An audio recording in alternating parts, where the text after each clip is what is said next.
On part one of this two-part video, we are going to be discussing a serial killer that put the face on the phrase serial killer.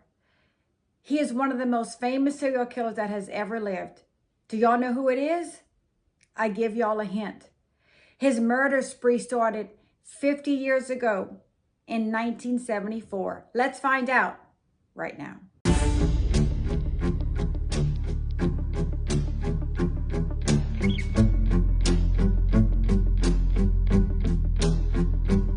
Happy Wicked Wednesday, my Cajun cuties. Yes, it's me, Anne-Marie, aka the Cajun Crime Queen from Carrico, Louisiana. Cajun born, Cajun bred, and when I die, I'll be Cajun dead. I hope after this video that y'all like, subscribe, and comment. And don't forget to press on that notification button so you never miss a video from me, Anne-Marie. I hope y'all have a beverage. I hope you have a snuggle partner or a snuggle fur partner. Those are the best.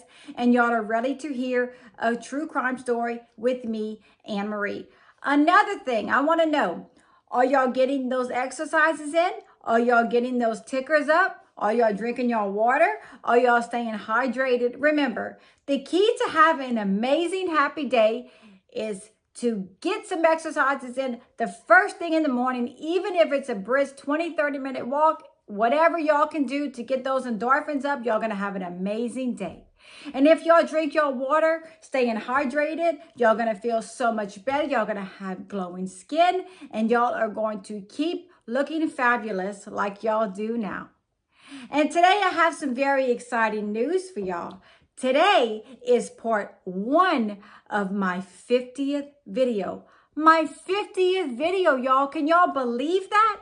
And I never thought I was going to make it this far. No, never. I never thought I was going to get this far. You know why? It is very challenging to be a YouTuber. It is very hard to do all these videos. I thought one video was hard. I thought 2 videos was hard. I'm doing 3 videos for y'all a week, and it is extremely hard. But let me tell y'all this. There is no other place I would rather be than sitting here with y'all, pretending to be detectives from my couch. I research these stories word for word. I watch the documentaries. I read the books. I read several articles. Hell, I even went in the library and encyclopedia the other day researching this man. That's how much I put effort into these videos. It is very challenging, but I love it, and I wouldn't want to be anywhere else. And today, we're going to be talking about a serial killer who invented the phrase serial killer, in my opinion. He is one of the most famous serial killers that has ever walked this planet. And I'm sure y'all see him sitting right there behind me. We are going to be talking about serial killer Theodore Robert Bundy, aka Ted Bundy. Yes, this serial killer, one of the most famous serial killers there is Ted Bundy. Let's talk about him right now. Theodore Robert Bundy started committing crimes 50 years ago in 1974. We are going to talk about him right now, and I'm going to tell y'all a little bit about his back history and what he went through as a child. Theodore Robert Bundy was born November 24th, 1946 in Burlington, Vermont, to his mother, Eleanor. Theodore Robert Bundy, aka Ted Bundy, was born at a home for unwed mothers because his mother was 18 years old and she was unmarried. And back in the day, that was taboo. Now, it's okay, but back then, that was social stigma, like you could not do that. That was a big no-no. But Ted Bundy was raised by his grandparents thinking they were his parents. He thought his mother was his sister and his grandparents were his parents. Ted did not find out the true identity of his mother until 1969 when he found his birth certificate. Ted's father has always been unknown. We do not know who Ted Bundy's father is. Ted Bundy started showing signs of disturbing behavior at a very, very young age. At the age of 3 years old, while his aunt was asleep, Ted put knives all around her body while she was sleeping and watched her sleep. And when his aunt woke up, He stood over her smiling while she was surrounded by all these knives. That is very disturbing. I don't know about y'all, but I don't know one 3-year-old that plays with knives and decorates people with knives. That's just very disturbing to me. Ted also had a speech impediment, and he did not really speak much until the age of 3, which he was teased constantly about, which is very sad. But Ted was always kind of isolated, didn't really have that many friends. And another thing that he used to do was set all these traps just to hurt people, just to go out of his way to hurt people. I'm talking about he was like 5, 6, 7, 8, 9 years old, going out of his way to scare and hurt people.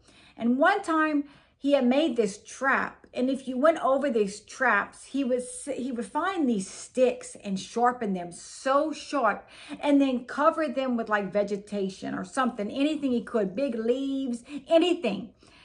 One time this little girl was walking and went into this trap and sliced her leg all down the middle. And what did Ted do? Did he ask her if she was okay? No, he laughed. So at a very young age, Ted Bundy was demonstrating extremely disturbing behavior. Ted was a loner. He never had a girlfriend. He was also an excellent downhill skier. We also know that during Ted's teenage years, he was arrested twice for burglary and motor vehicle theft. In 1966, Ted went to the University of Washington, and that is where he met another student, Diane Edwards. She came from a very wealthy family. She dressed beautiful. She had nice clothes. She drove a nice car. Ted was madly in love with her and goes on to say that she is the only woman that he ever truly loved. But due to Ted's lack of ambition and immaturity in 1968, Diane called off the relationship between her and Ted. Ted was absolutely devastated and heartbroken and hated their rejection, and always said that he hated that she rejected him and just broke up with him like that. In 1971, Ted got a job at a suicide hotline crisis center. That is where he met crime author Ann Rule. In fact, a lot of these books that I have right here are from Ann Rule, who is an excellent crime author. She is a former police officer, and she wrote the book, The Stranger Beside Me, about her relationship with serial killer Ted Bundy. They were good friends. They would do stuff together. She describes Ted as very kind and empathetic. And y'all want to hear this right here, which scares the living daylights out of me? Ann Rule would be locked up in, I say locked up, they were in this crisis center together, all night together, just Ted and Ann, and talking people out of suicides and being empathetic and kind and trying to talk them out of bad timing, depression. But he would walk her to her car after their shift and say, "Now, Ann, when you get home, make sure you lock your doors. Make sure you be aware of your surroundings because there's crazy people out there." But unbeknownst to her, she was locked up with the most evil serial killer that ever walked this earth. Y'all, I'm telling y'all, this man was crazy. Around the same time, he met his girlfriend that he would go on to have a 7-year relationship, Elizabeth Kofer. She also had a 3-year-old daughter named Molly, and they started a relationship. Sometimes Elizabeth said at night, she would wake up in the middle of the night and Ted would have a flashlight under the covers examining her body. I don't know about y'all. If I saw that in the middle of the night multiple times, bye. That's weird. That's crazy. We would have to have a conversation of why are you doing that? Elizabeth's daughter, Molly, also said that it was a very tough relationship with Ted. He was very abusive towards her. He was this inappropriate in a sexual way with her when she was little, calling it games. It was horrible. The things that he did to this little girl was absolutely terrible. But while they were in this relationship, Ted had rekindled his relationship with Diane Edwards after he graduated in 1972 from the University of Washington. They began a relationship again. Even were engaged for a short period of time. But all of a sudden, abruptly, Ted stops all communication with Diane. Even though that was the woman of his dreams, he stops all communication. When she calls him and wants to know why, he's like, I don't know what you're talking about, and hangs up the phone. You know what he says? That was his revenge, y'all. That was his revenge on Diane Edwards. He said the only reason why he got back with Diane was to reject her, number one, and to know that he could have married her if he wanted. Is that not sick or what? In 1973, Ted Bundy is accepted into law school, but he does not do well. He starts kind of messing around and not going to classes and doing his own thing and kind of flunking out. So what does he do in 1974 after he drops out of law school? He starts killing. And I'm not talking about just killing. I'm talking about brutally killing college students all around the area, month by month by month, all with the same features. Long, dark hair parted down the middle, light eyes, very attractive women. Now, in my opinion, I think that all of his victims need to be recognized and need to be told exactly what happened to them, because we can never forget all of his victims. And he started killing in 1974, 50 years ago today. And the reason why I did this video is it's my 50th video, but because I wanted to learn more about Theodore Robert Bundy, aka Ted Bundy. I thought I knew everything. I honestly did. I thought I could just script this without any notes and I could tell y'all everything about Ted Bundy. No. There is stuff I had no clue of. But what really gets me angry right now, what really makes me mad is I have a daughter in college. And I think about all these parents that lost these young, beautiful, attractive girls. For what? So someone can feed their need to kill for the thrill of it? I'm going to talk about each victim now, and I'm going to put up their picture. And I'm going to begin right now in 1974 with the murder of Linda Ann Healy, a beautiful University of Washington student. He beat her unconscious, S8'd her, and murdered her before dumping her body. During the first half of 1974, female college students started disappearing once a month. On March 12th, Donna Manson, 19, was murdered. Ted claimed that he burned her skull in his girlfriend's fireplace. On April 17th, 18-year-old Susan Rancourt disappeared. Now, around the same time, women started coming forward saying that a very good-looking man wearing a sling was asking for help carrying a load of books and a tan VW Beetle bug. On May 6th, Roberta Parks, who was only 22 years old, Ted said he spotted Roberta and pursued her to go with him to a bar. Ted says he tied her up, gagged her, S8'd her twice, then murdered her. On June 1st, 22-year-old Brenda Ball met Ted Bundy. He claims that he had consensual sex, then he strangled her, but that doesn't explain the damage done to her skull. Police started seeing a pattern of women disappearing. Now, if I saw a good-looking man with a sling asking to help him with his books to the car, knowing my 18-year-old self, I would say yes, absolutely. I'm loving, I'm compassionate, I'm sweet. No problem. Sure, I'll help you to the car, not thinking he was a serial killer. Because back then, the 70s, everybody was free. It was hippies. Everybody was loved. It was nothing like today. You could just hitchhike, no problem, get in the car with people. Nobody thought there was a serial killer out there. Nobody even believed that. So I know, in my opinion, there is no question I would have done the same thing that these women did if a good-looking man asked me to help him to his car, or if anybody, a woman, anybody, a elderly person, to help them put books in their car because they were struggling, because they had a broken arm. No question, I would help. So I know exactly what he was doing to these women, and it is horrible to do that to them, to be so dishonest just to get them in the car with him. On June 11th, 18-year-old student Georan Hawkins was murdered.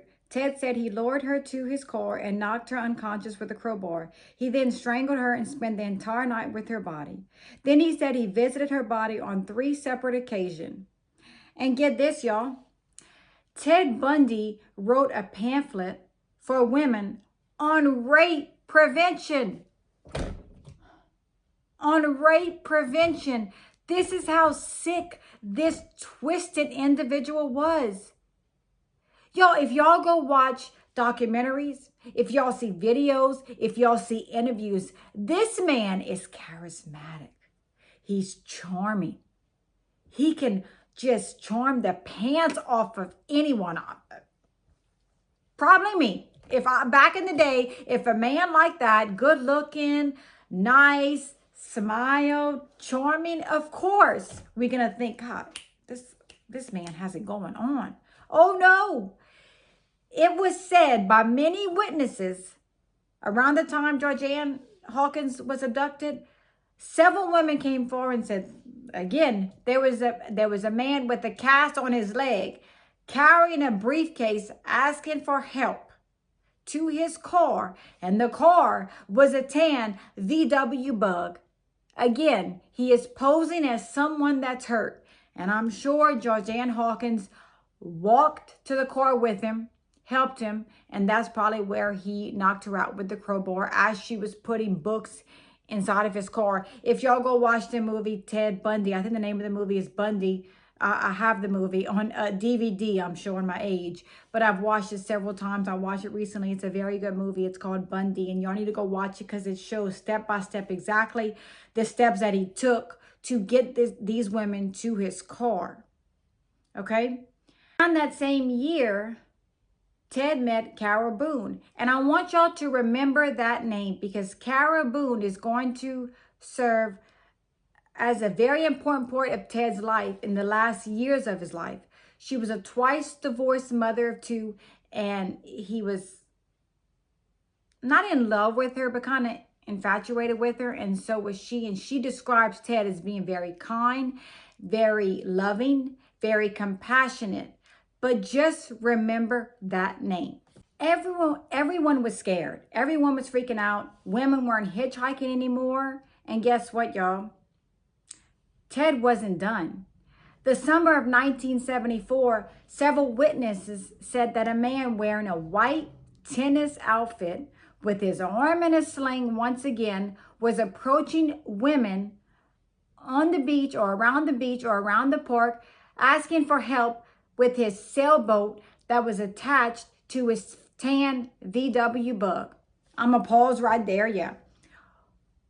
Since when a sailboat, a VW Bug is going to pull a sailboat, number one. And number two, you going sailing with your broken arm? It's very confusing. But they said he was so charming that these women believed him. One woman said she did go with him, but once she saw there was no sailboat around the car, she fled. But 2 women did not flee and ended up going to help Ted. And their names are 23-year-old Janice Ott, and 4 hours later, he approached Denise Nasin. Ted claimed that Janice Ott was still alive when he returned with Denise and that he forced one to watch as he SA'd and murdered the other one. He was nothing more than a monster, according to several of the mothers of the victims.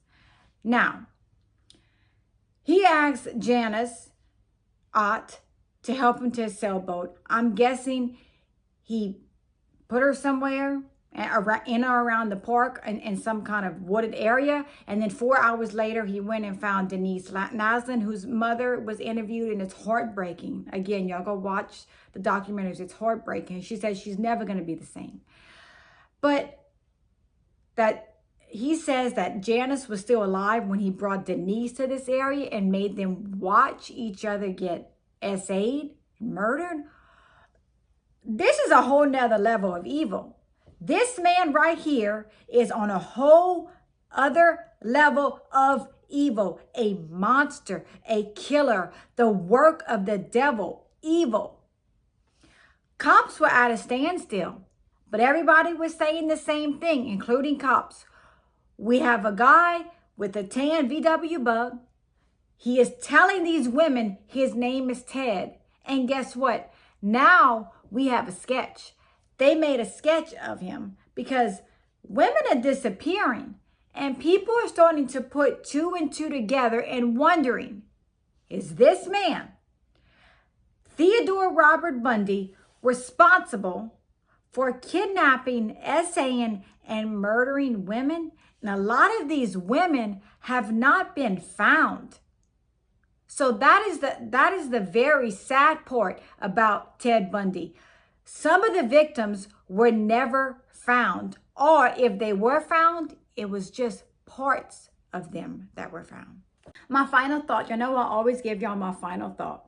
Even though we still have part 2 of a video, I'm going to give y'all my final thought on part 1 of this video so far, because as of now, Ted Bundy is still out and about killing in part 1 of this video. He is doing his thing and he is not getting caught, but it is almost time for him to get caught. In part 2, we are going to talk about how he is going to get caught and escape and his execution and everything about Ted Bundy and what happens next. But so far on this video of part 1, I think in this day of age, none of this would be happening, because I think with surveillance, with cell phone data, with everything we have now with technology, none of this would have been happening. But y'all, back then, 50 years ago in 1974, all of this was happening because we didn't have a technology like we had today. Ted was getting away with everything.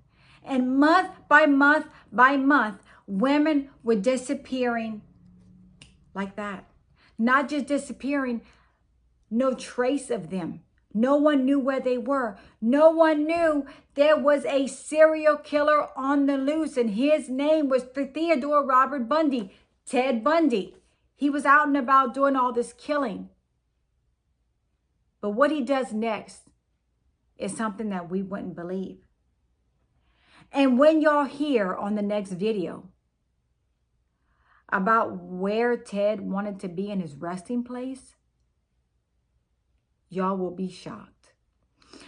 I hope y'all enjoyed part 1 of this video. I hope that y'all like, subscribe, and comment. And don't forget to press on that notification bell so you never miss a video from me, Anne Marie. And always be aware of your surroundings, just like these women weren't. They thought they were getting in the car with a charming man, but they weren't aware of their surroundings. They just went with him. We cannot do that, y'all. I don't care how good looking a person is. I don't care what they look like. I don't care what they sound like. I don't care what they're wearing. I don't care what they're driving. I don't care how much money they have or how much money they don't have. Do not get in a car with a stranger, no matter what. Case closed. If y'all even think about it, y'all message me. I'll talk y'all out of it. Do not do that. Always remember to stay safe. Always know that I want to thank y'all all for the love and support. Thank you again. I love y'all all very much. And until next time, bye.